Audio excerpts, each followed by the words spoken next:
सास का श्राद्ध। नंदिनी और दिलीप की शादी के कुछ हफ्तों बाद ही सास की मृत्यु हो जाती है, जिस वजह से ससुराल में आई नई बहू एकदम अपने ऊपर इतनी जिम्मेदारी देखकर घबरा जाती है। मुझे घर गृहस्थी के बारे में कुछ नहीं पता, सब कुछ कैसे संभालूंगी? मैं तो किसी रिश्तेदार को ठीक से जानती तक नहीं। अगर कहीं कोई गलती हो गई तो लोग क्या कहेंगे? नंदिनी, तुम बेमतलब इतना टेंशन ले रही हो। घर में हम दोनों के अलावा कोई है नहीं। जैसा भी काम करो कोई जज करने वाला नहीं है। रही बात रिश्तेदारों की तो उन्हें मैं संभाल लूंगा। पति का सपोर्ट देखकर नंदिनी के अंदर हिम्मत आ जाती है। अब दोनों मिलकर एक दूसरे को संभालते हुए आगे बढ़ने लगते हैं। इसी तरह एक साल बीत जाता है और श्राद्ध के दिन शुरू होते हैं। नंदिनी के पास सास की बहन का फोन आता है। बहू, पता है ना, श्राद्ध शुरू हो गए। जी मौसी जी, मुझे पता है। तो फिर सास का पहला श्राद्ध कब करोगे? पंडित जी से बात की? कोई तैयारी की? मौसी जी, मैं कल ना पंडित जी के पास चली जाऊंगी। ठीक है, बात करके सब अच्छे से तैयारी करना। हाँ, किसी भी रीति रिवाज में कमी नहीं रहनी चाहिए। नंदिनी मौसी सास की बात पर तो हाँ बोलकर फोन काट देती है, लेकिन फिर रीति रिवाज और श्राद्ध के बारे में कुछ पता ना होने की वजह से दोबारा टेंशन में आ जाती है। शाम को दिलीप के घर वापस आते ही उस पर अपने सवालों की बारिश शुरू कर देती है। आज मौसी जी ने फोन करके मम्मी के श्राद्ध के बारे में बोला। हाँ, मुझे याद है। तुम पंडित जी से बात कराओ, बाकी फिर वैसे ही तैयारी कर लेंगे। वो तो मुझे पता है, लेकिन मौसी जी ने साथ में रीति रिवाज के बारे में भी बोला, और इस घर के किसी भी रिवाज के बारे में मुझे कुछ भी नहीं पता। देखो, इतना सोचने की जगह जैसा पंडित जी बोले वैसा कर लो, सब सही होगा। अगले दिन दिलीप के ऑफिस जाते ही नंदिनी घर के बाकी सब काम छोड़ पंडित जी के पास जाती है, जो उसे श्राद्ध करने की तारीख के साथ क्या और कैसे करना है सब कुछ अच्छे से समझा देते हैं। घर वापस आते ही नंदिनी मौसी सास को फोन करती है। मौसी जी, 2 दिन बाद मम्मी का श्राद्ध रखा है। ठीक है, आ जाऊंगी। और पहला श्राद्ध है, इसलिए पूरे परिवार को बता देना। सब साथ में पूजा करेंगे तो दीदी को अच्छा लगेगा। मौसी के कहे मुताबिक नंदिनी सबको इन्फॉर्म कर पूजा की तैयारियों में लग जाती है।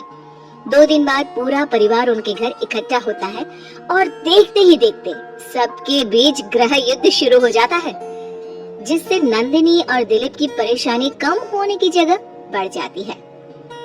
तुमने तो बोला था कि परिवार इकट्ठा होगा, सबके साथ काम कैसे निपट जाएगा पता भी नहीं चलेगा। यहाँ तो मुझे ऐसा कुछ होता नहीं दिख रहा। हाँ, क्योंकि हमें ज्यादा कुछ पता नहीं है और परिवार तो यहाँ आ चुका है, इसलिए जो भी है अब इनके वापस जाने तक तो हमें सहना ही पड़ेगा। रही बात काम की, तो मैं हूँ ना। तुम ना बस परिवार संभाल लो, काम मैं देख लेती हूँ। दिलीप परिवार वालों की गुत्थम गुत्थी और मामला संभालते हुए सबको शांत करता है, जिसके बाद सब पूजा करने बैठते हैं। बोलो भला, श्राद्ध वाले दिन इंसान की पसंद का खाना बनता है और भाभी को खीर जान से ज्यादा पसंद थी, पर बहू तुमने तो वो बनाई ही नहीं। वो एक्चुअली मुझे खीर बनाने नहीं आती, कुछ खराब हो जाता तो बहुत नुकसान होता, इसलिए नहीं बनाई, लेकिन बाजार से मंगवाई है, कुछ देर में आ जाएगी। ऐसी तो आजकल की लड़कियां हैं जिन्हें सास की खुशी से ज्यादा नुकसान की चिंता है, जो खीर तक बाजार से मंगवाती है। मौसी जी, मम्मी की खुशी को याद रखते हुए नंदिनी ने खीर का ऑर्डर उनके पसंदीदा मिठाई की दुकान पर दिया है। अरे बनाएगी नहीं तो सीखेगी कैसे? माफ करना मौसी जी, लेकिन आज पूरे परिवार का खाना बना है और ऐसे में प्रैक्टिस के चलते मैं इतने सारे लोगों के लिए खीर बनाती और अगर जरा भी गड़बड़ हो जाती तो बहुत खाने का नुकसान होता ना, जो अच्छा नहीं होता। नंदिनी की बात को इग्नोर करते हुए मौसी चुप हो जाती है, जिसके बाद सब पूजा करते हैं और कुछ देर बाद खाना खाने बैठते हैं, लेकिन उन्हें वहाँ भी शांति नहीं रहती।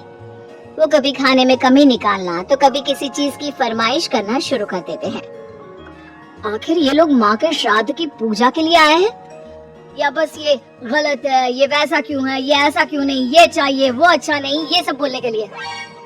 मुझे तो समझ में नहीं आ रहा यहाँ श्राद्ध की पूजा हो रही है या इनकी पार्टी? जिस हिसाब से कमियां निकाल कर भी उंगलियां चाट चाट कर खा रहे हैं ना, इनकी तो पार्टी ही लग रही है। बस भगवान करे अब और कोई ड्रामा ना हो। दोनों पति पत्नी इसी उम्मीद के साथ मेहमानों को खाना परोसते रहते हैं।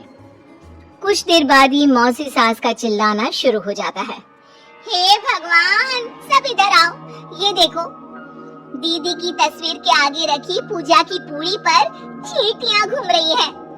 बहू, तूने दीदी की मनपसंद खीर पूजा में नहीं रखी ना, इसीलिए नाराज हो गई हमारी दीदी। मौसी, आप सबके मन में इस तरह के अंधविश्वास मत भरो। अरे उन्होंने कुछ गलत नहीं बोला। पहले तेरी पत्नी ने घर आते ही हमारी भाभी को ऊपर पहुंचा दिया और आप उनकी आत्मा को भी शांति से नहीं रहने दे रही। इसी के साथ एक एक कर घर में सब अपनी राय देने लगते हैं, जो कुछ ही देर में एक बड़े मुद्दे का रूप ले लेता है, जिसमें सबकी बात और इल्जाम घूम फिर कर नंदिनी या दिलीप पर ही आते हैं। बस करो, आखिर आप लोग हमसे चाहते क्या हो? खुद तो एक दिन भी लड़ाई किए या किसी पर इल्जाम लगाए बिना रह नहीं सकते, तो फिर किस हक से दूसरों को बुरा बोल रहे हो? वो बेचारी जिस दिन से इस घर में आई है सबको खुश करने की कोशिश करती रहती है, लेकिन आप सब उसे टारगेट करने के अलावा कुछ नहीं करते। मौसी जी, आप इतने विश्वास के साथ कैसे कह सकती हैं कि मम्मी नंदिनी से ही गुस्सा है? क्योंकि अभी आप लोगों की हरकतें भी कोई प्यार करने के लायक नहीं है। दिलीप को पहली बार इतने गुस्से में और चिल्लाते देख मौसी के साथ पूरा परिवार चुप हो जाता है। आप लोगों को मुझे जो बोलना है बोलिए, फर्क नहीं पड़ता, लेकिन प्लीज मम्मी के लिए मेरे या दिलीप के प्यार पर उंगली मत उठाइए। माफ करना पर यकीन नहीं होता, एक ही परिवार में लोगों के बीच इतनी कड़वाहट कैसे हो सकती है? सब एक दूसरे को नीचा दिखाने का मौका ढूंढते रहते हैं, सबको दूसरों में कमियां निकालनी है। क्यों? रही बात चींटियों की, तो बस वो तो पूरी पर रखी चीनी ले जा रही है, आखिर उन्हें भी तो अपने खाने का इंतजाम करना है।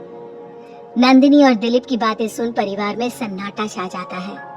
सबको अपनी गलती का एहसास होता है, लेकिन गलती ना मानने का गुरूर उन्हें आगे कुछ भी बोलने से रोकता है, जिसके चलते धीरे धीरे सब चुपचाप उठकर अपने घर जाने लगते हैं। अरे सारे कहाँ उठकर चल दिए? बेशर्मो, अब भी तुम्हारे अंदर इतनी शर्म नहीं आई कि एक सॉरी बोल दो? हमने बहू को न जाने कितना परेशान किया, फिर भी उसने पलट कर किसी को कुछ नहीं बोला। नंदिनी, हमें माफ करना, इस साल तो हमारी वजह से सब खराब हो गया, पर वादा करती हूँ अगले साल सब इस परिवार का नया रूप देखेंगे।